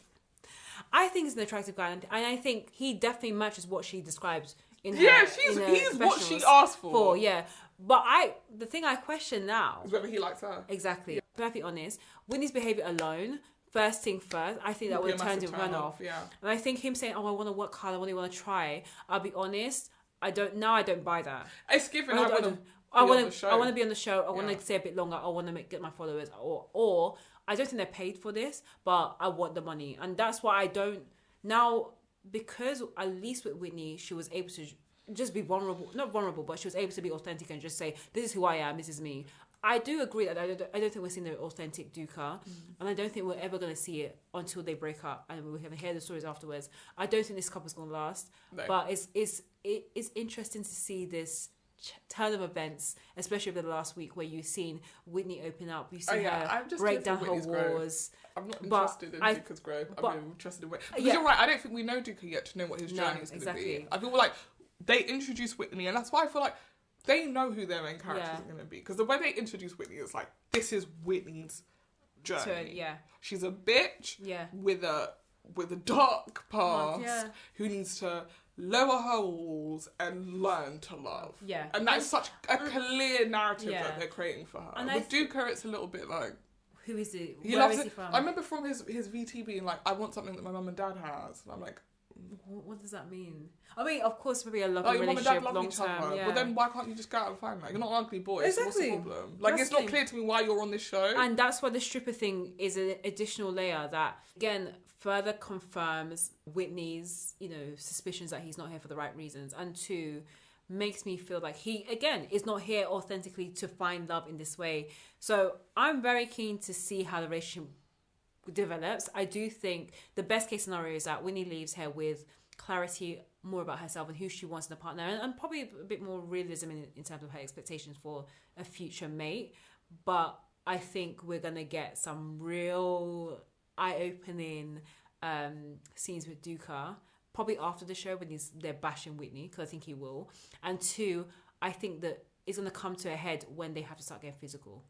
Because I think that's going to be a big struggle, because I think it's going to be hard to be physical with someone who's bashed you for the past 3 weeks and be like, oh, now I think I love you. I think you're not making space for the men that absolutely get off to being bashed by someone for 3 weeks. Oh, I mean, there's the sub guys. Yeah, men who love that shit. So... I just don't see Duca as one of those guys. I've never felt more of a kinship with someone than when they were like, do you find Duca attractive? And when he's like, well, he's not bad looking. But that's what we all do. Like, if a guy's not ugly. Yeah, if a guy says, oh, you look pretty, you're like, well, you're not too bad. Like, you never want to give him the same level, the same energy. What do you think of Duca? Is he a handsome boy? He's yeah. not an ugly boy. He's right. But is he handsome? I mean, he didn't make me throw up. Like, so is he... just say yes or no to this question. But I do... That's why, again, I like that she's a bit more real in terms of she just says what everyone thinks. Is it right? Not always. Whitney, I'm Team Whitney. I don't care about any of the other characters. I do... I want to just see her get more of a redemption, because I can't wait till... Because she got bashed massively on Twitter, on socials already. Yeah, of course she would, because everybody... But I feel like that's what they set her up for. Yeah. I'm not going to sit here and say she didn't say the stuff that she said, right? We're not saying she got a bad edit. Yeah. I'm absolutely sure that she did say the stuff that she did. Yeah.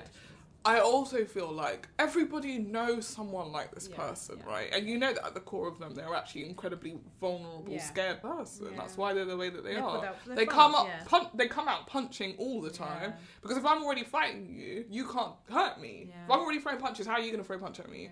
That's true. So for me... I said, I felt seen. I felt heard. I said, I'm not this guy. This is Whitney 2.0. I have 2 extra points to add. Or maybe 1 extra point to add about this. Speed point. Firstly, the whole idea of positioning Whitney as the villain.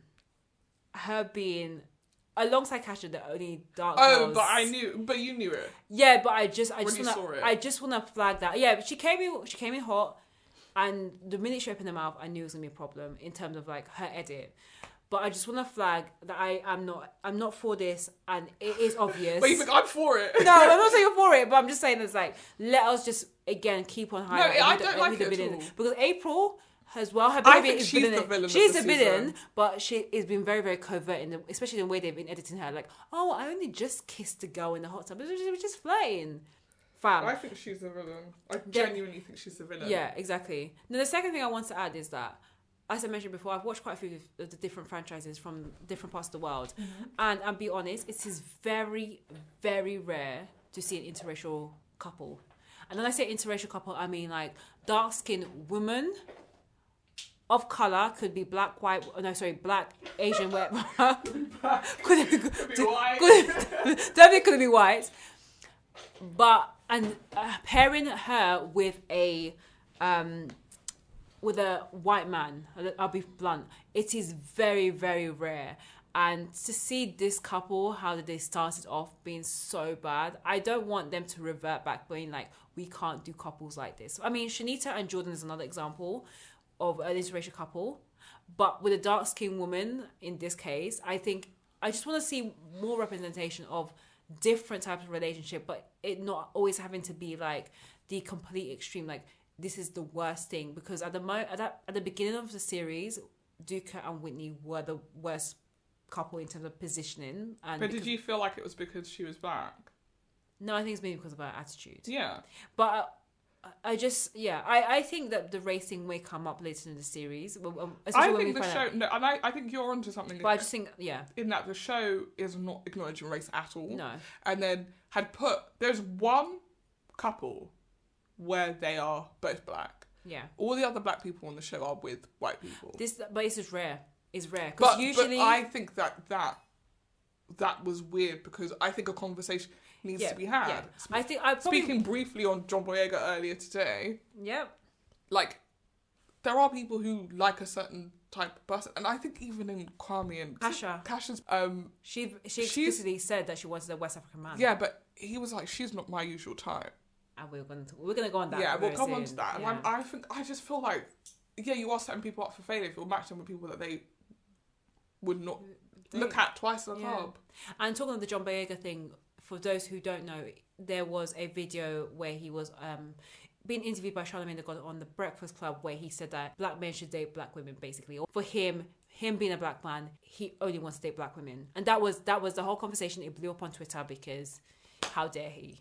According to people on Twitter, I couldn't care less. Can you imagine a like K-pop star saying, I date Korean women, and people being like, that's disgusting. Yeah, I don't know why it was a big deal. Like, that's his preference. No, we would have to spend another hour. We'll talk about it another day. But maybe we will, maybe we won't. No, maybe we do like a Date and Scribbles episode. We'll talk about Date and Scribbles. Yeah. But, bonus app for our Patreons.